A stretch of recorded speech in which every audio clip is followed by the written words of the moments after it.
Որոնք են այն ազդանշանները, զգացողությունները, որ մարդ պիտի հասկանա, որ այս մարդու հետ այլևս ճանապարհ չունի անցնելու։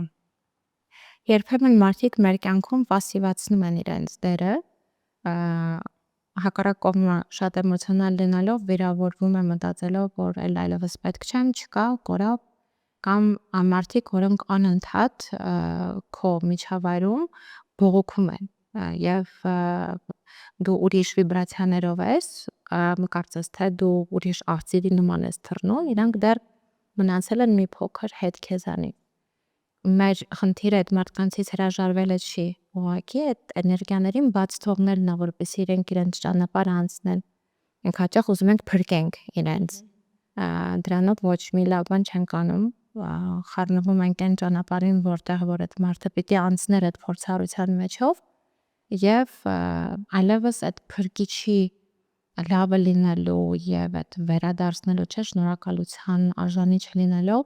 հասկանում ենք, որ մենք տալիս ենք մի բան, ինչը այդ մարդուն պետք չի։